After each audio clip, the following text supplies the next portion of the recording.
देशामध्ये 3 नवीन एम्स संस्था स्थापन होणार आहेत. अर्थमंत्र्यांची घोषणा. अधिक कुशल कर्मचारी उपलब्ध करून देण्यासाठी आयुष फार्मसी आणि औषध चाचणी प्रयोगशाळांचं अपग्रेडेशन केलं जाईल.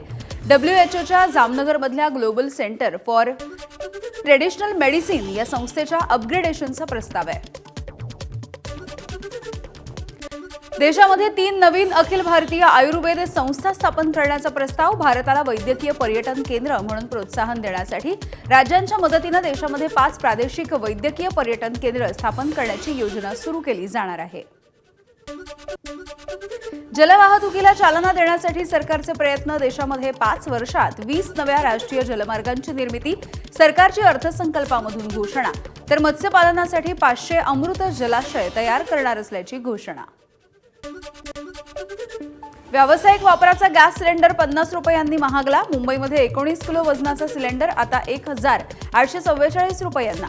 घरगुती वापराच्या 14 किलो वजनी सिलेंडरच्या किमतीमध्ये कोणताही बदल नाही.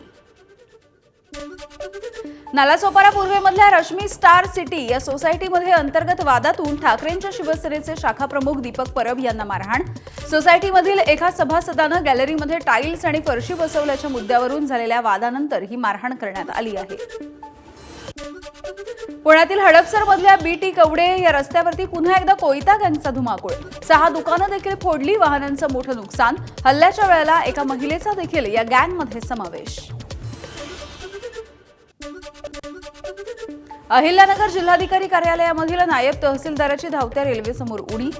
किरण देवतरसे असं आत्महत्या केलेल्या नायब तहसीलदाराचं नाव आहे. MIDC पोलिसांकडून तपास सुरू.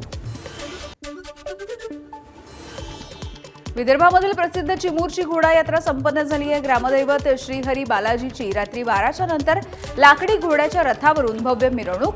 जगन्नाथपुरीप्रमाणे हाताने लाकडी रथ ओढण्याची 300 वर्षांची अनोखी परंपरा. ABP माझा, उघडा डोळे बघा नीट.